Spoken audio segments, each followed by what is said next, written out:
Pickup Lines and Valentines by Allura. Katsuki meets his soulmate on the first day of school.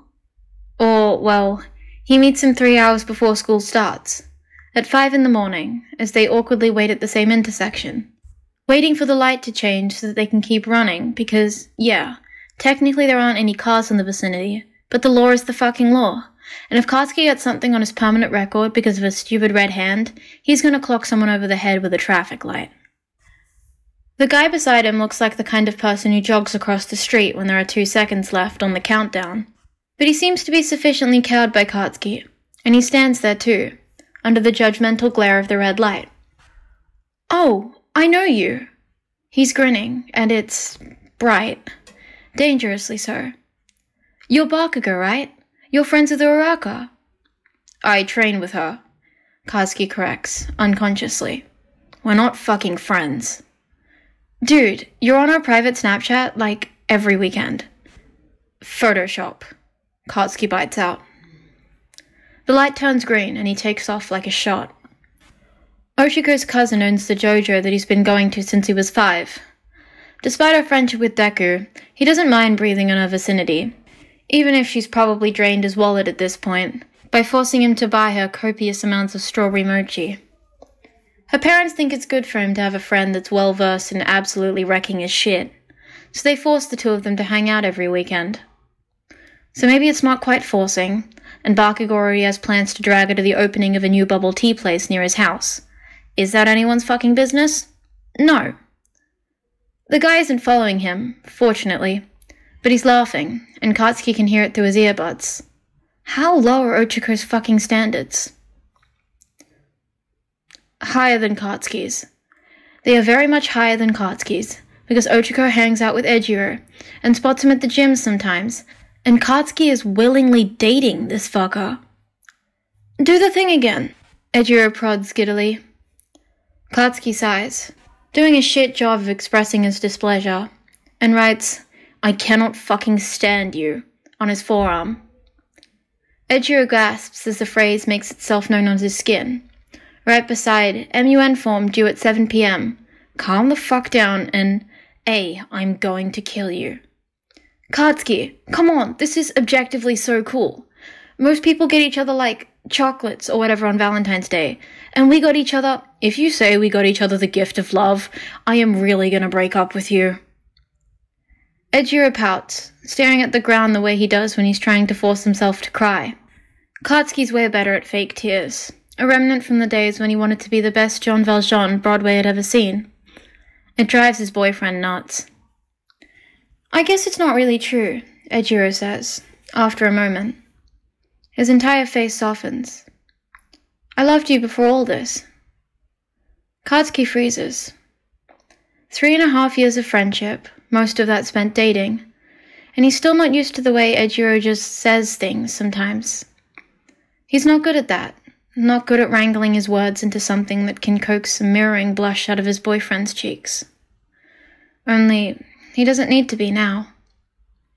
He pulls out the Sharpie again, and silently doodles hearts all over his left arm, flushing under Ejiro's gaze.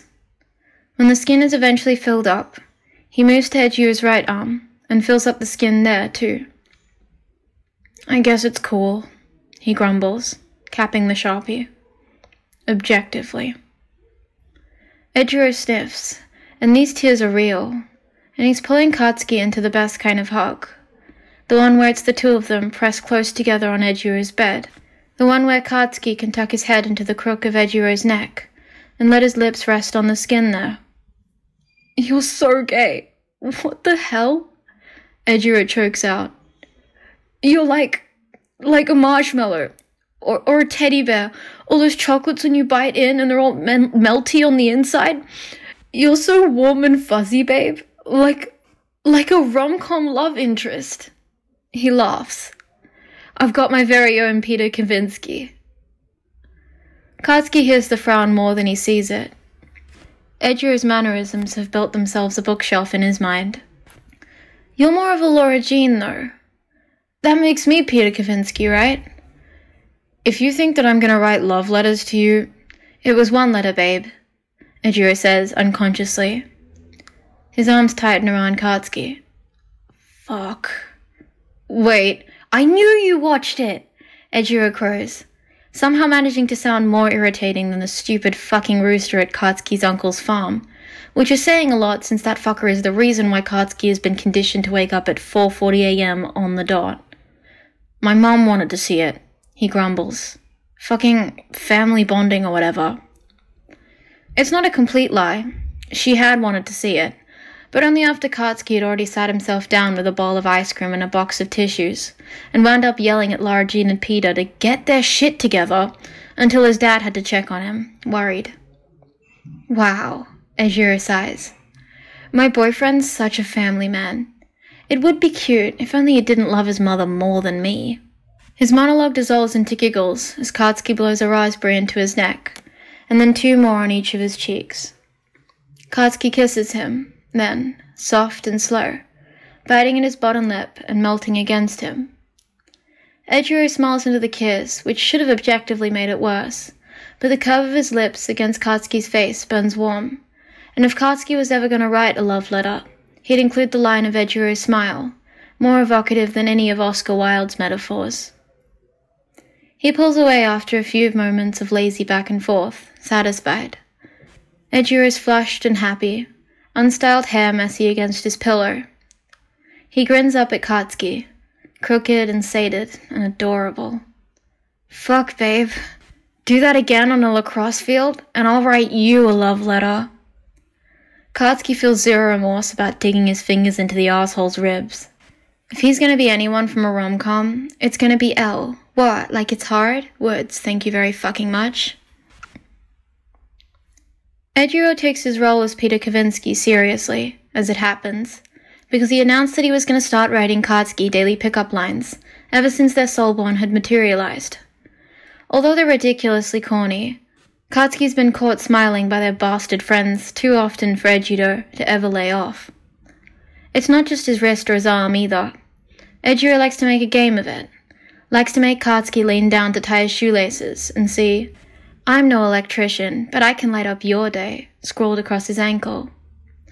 Their relationship is built on the foundation of them annoying the fuck out of each other, so Katsuki retaliates by drawing a lightning bolt on his armpit.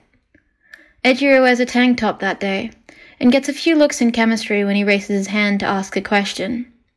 Katsuki gets a flick on the forehead, an aggressive head ruffle, but it's completely worth it. The next day, Katsuki's got, if you were a vegetable, you'd be a cucumber, and bright green marker on the back of his neck. He draws a neon green arrow that points towards his dick, and Ejiro spends the entire day hiking up his sweats. They keep it up. 1 month in, and Katsuki's honestly pretty surprised that Ejiro's managed to come up with new material for so long. On the first day of spring, Katsuki wakes up to, Be My Spring Fling, written on his wrist. He covers his entire arm in detailed sketches of roses and lilies and sunflowers and daisies, shading them in and praying they'll stay for the entire day. Katsuki wears long sleeves to school, but they're loose, to allow the flowers room to breathe. Ejiro wears a white tank top, enthusiastically showing off his sleeve like a kid who got their first tattoo. These are so pretty, Mina gasps, poking at the striking tiger lily on Ejiro's left shoulder. Are they temporary tattoos or what? Katsuki bristles. Temporary tattoos? Ah, no, Katsuki did them for me, Ejiro says, beaming. He's so good, isn't he? Like something out of a horror movie, the idiot Brigade turns to him in terrifying synchrony. Do us too. What the fuck? No, fuck you guys. Denki throws himself across Hunter's lanky back and melodramatically presses a hand to his forehead. The blatant favoritism, the discrimination, the homophobia. He's my fucking boyfriend, arsehole. Fuck you talking about homophobia. Denki glares at him. The joke is only funny when we say it, Kachan. Ejiro raises his eyes. He turns to Katsuki then, and his eyes are sparkling as he delicately traces the yellow rose on his wrist. Katsuki stares at the group for a long moment. Hunter grins smugly, Denki finger guns, and Mina clasps her hand pleadingly. 1 flower for each of you, he grunts. No collaring. Hunter gets a marigold, Mina gets a poppy, and Denki gets a daffodil. Katsuki sketches the flowers out with a black ballpoint pen, and pretends that the hour they have left for lunch is the only reason he pulls out his coloured markers. "You're such a good friend," Ejiro whispers into his neck later, pressing him against the scratchy red brick of the school. Katsuki tries to huff, unimpressed, but it comes out slightly breathier. "We're, friends, are we?" "Good friends," Ejiro repeats, grazing his fingers against the steadily forming hickey on Katsuki's neck. There's a purple, pale splotch emerging onto his own skin. "Best boyfriend." The next day, hidden under Katsuki's knee, "You're like a dictionary. You add meaning to my life." On the sole of his foot, "If you were a chicken, you'd be impeccable." Along his index finger, "Not even Snape could sever us apart." When Katsuki wears the ripped jeans he bought over the weekend, "You're so beautiful, you made me forget my pickup line." In English, Yamada-sensei is trying to lead a discussion on the first few chapters of Moby Dick. Keyword trying, because Yaoyozuru and Ida are embroiled in a heated debate on the homoerotic connotations between Ishmael and Queequeg at the end of chapter 10. Yamada looks too emotional that someone's actually interested in the book to let the debate peter out. There is the familiar tingle of words being pressed into his skin. Katsuki looks down at his palms, sees, "Call me Ishmael, 'cause I'm hunting you," in blue pen ink.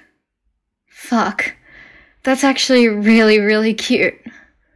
Ejiro is not an obsessive reader like Katsuki, but he likes finding literary pickup lines for Katsuki anyway. And sometimes they're actually close to something not vomit-inducing. "Bakugou, we can tell you're on your phone," Yamada calls. Katsuki looks up, dryly raising an eyebrow. "My bad. I was just Googling to see if there was any proof of Herman Melville actually being gay." His teacher furrows his brow. "And?" "Well, as a practicing homosexual myself," Katsuki deadpans, to a few scattered snickers, "I think it's notable to mention that skating was a notoriously gay profession back in Melville's times, and, regardless of whether or not he was actually trying to portray Ishmael and Queequeg's relationship as existing outside the strict realms of heterosexuality, it makes more sense to see his writing as an outlet for him coming to terms with his own feelings, consciously or unconsciously." Yamada-sensei looks like he's holding back a smile. "Very perceptive. Thank you, Bakugou." "You're such a nerd," Ejiro writes. "Shut the fuck up." "No, don't be like that. You're so sexy. Ah ha ha ha." "Were you dropped on your head as a child?" "No, but I probably concussed myself falling from heaven." "Are you hitting on yourself for me?" "I'm a multitasker, babe. I multitask." Instead of responding, Katsuki doodles a little white whale with a halo below the line of his palm. Ejiro grins at him and holds up a heart with his hands. Katsuki rolls his eyes and draws a little heart beside the whale. "Dude, that's kinda gay, bro," Denki whispers to him, snickering. Ejiro cocks his head, confused. "I mean, we are dating, aren't we?" Denki groans. "Yeah, okay. You guys are like killing the joke, you know that." He squints. "Is this like negative association? You two are trying to get us to lay off by playing along. Well, I'll have you know that I'm onto you and you are not going to get rid of me that easily." "Riveting passion, Kaminari," Yamada-sensei drawls. "What are your thoughts on the ideas put forward by your classmates?"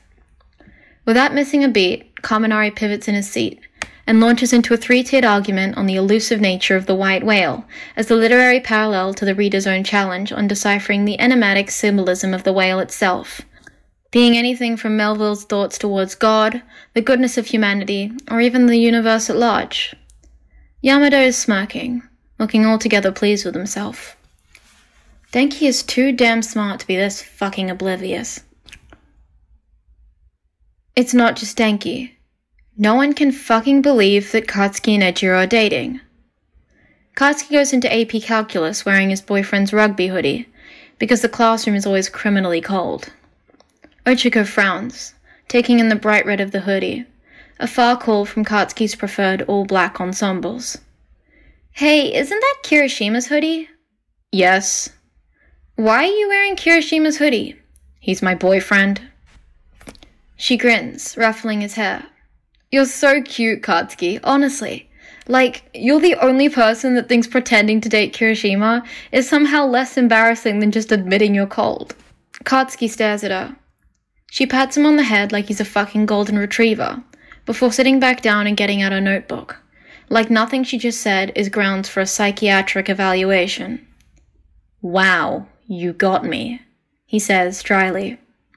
I'm cold. At lunch, Denki's already shared his conspiracy theory with Hunter and Mina.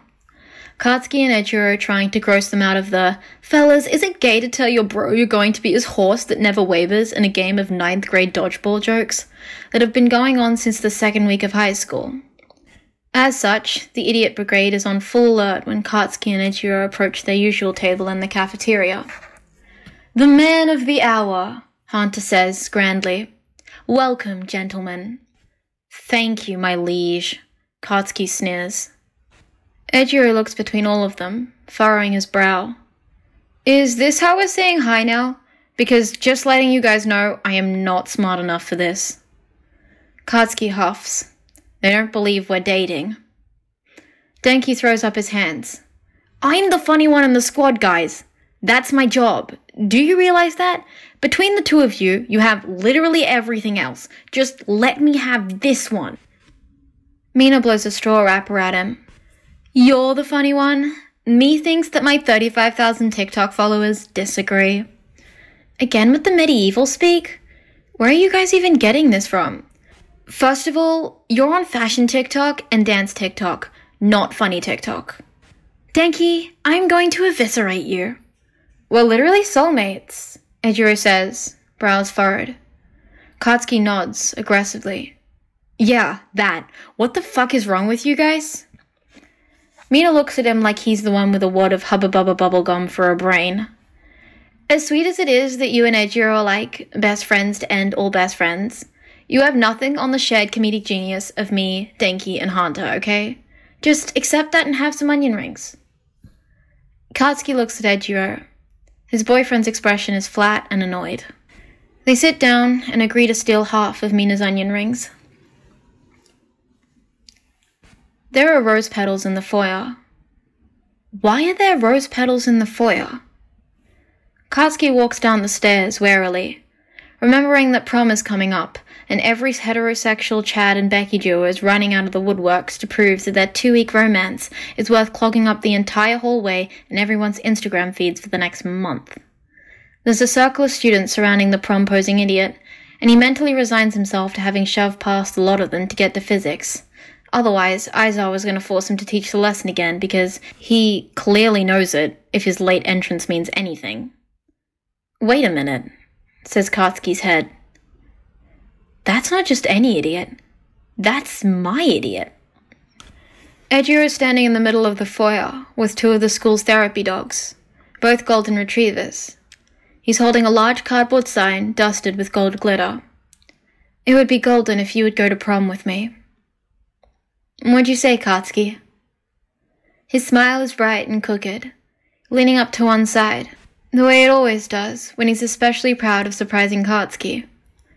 The circle is impossibly quiet, more than one student sending Katsuki wary glances. Mina's got her phone up, eyes wide and thumbs up. Katsuki smiles, despite himself, and sighs. Yeah, okay. The crowd cheers, and the retrievers are wagging their tails, and, as much as Katsuki hates big romantic gestures, he has to admit that Ejiro is the exception to most of his dislikes. He doesn't kiss him, because he has a reputation to maintain, but they hug, and he's smiling in public, which is already pushing it, respective to his own personal PDA limits. They have to believe us now, right? Ejiro asks, laughing.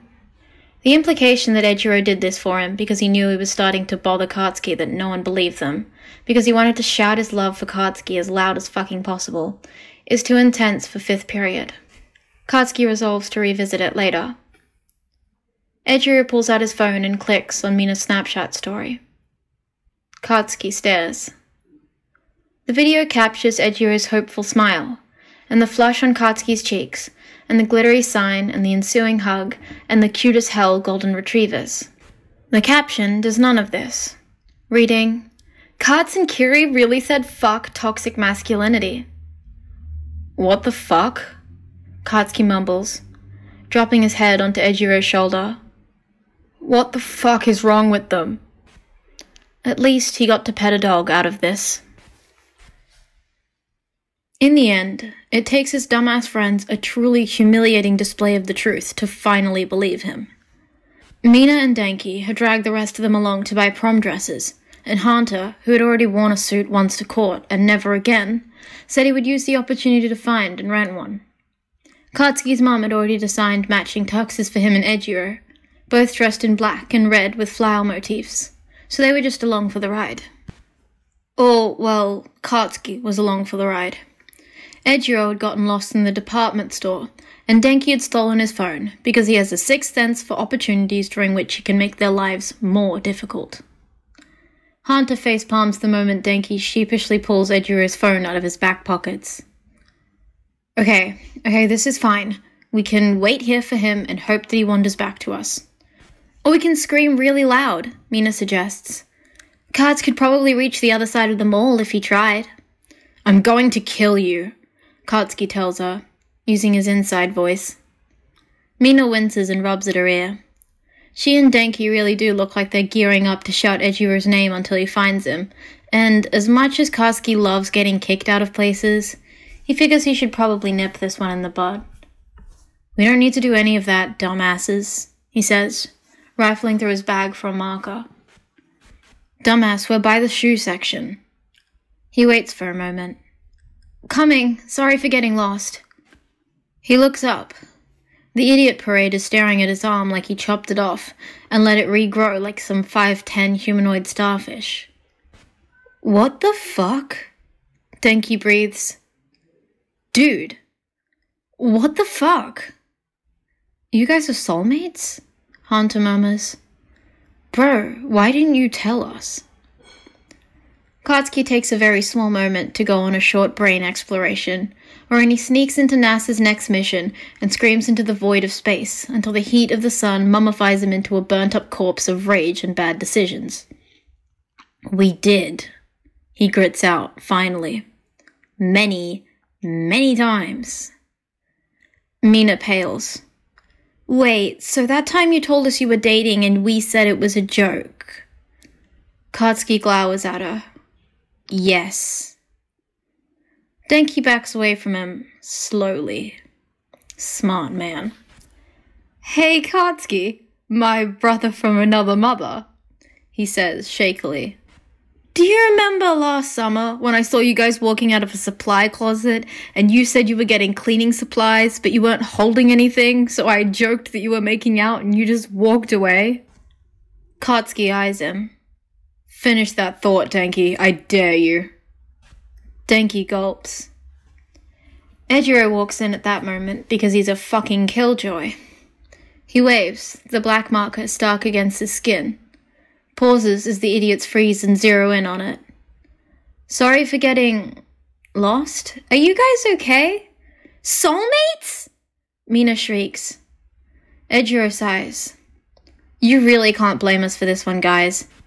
I prom-posed to Katsuki with rose petals and puppies, and you said, and I quote, Kats and Kiri really said fuck toxic masculinity. You were fucking something, alright, Hunter mumbles. Katsuki punches him in the shoulder. Are you fuckers gonna get your shit, or are we just gonna stand here talking about how fucking oblivious you all are until this shitty store closes? Denki squints at him and turns to Ejiro. Him? His boyfriend just laughs, and his gaze, when it falls on Katsuki, is sweeter than honey. Who else? Denki and Hunter gag. Bro, they're gonna be even more insufferable now. I genuinely don't think anything's ever gonna top the time Ejiro saw Katsuki shirtless for the first time and said he looked super manly, but yeah, probably. Guys, you didn't notice we were together for like 2 years. I don't think we're that insufferable. 2 years? And as they walk to the dress shop, shoving and laughing and teasing, and so when we found you sharing popcorn at the theater that one time, Katsuki feels a tickle on his wrist. Do you have a map? Because I'm lost in your eyes. I'm gonna tape a fucking GPS to you, Katsuki grumbles. Even so, he draws a small heart below the words. His directionally challenged dumbass's smile is so bright, Katsuki thinks he might be okay with getting lost with him for the rest of his life.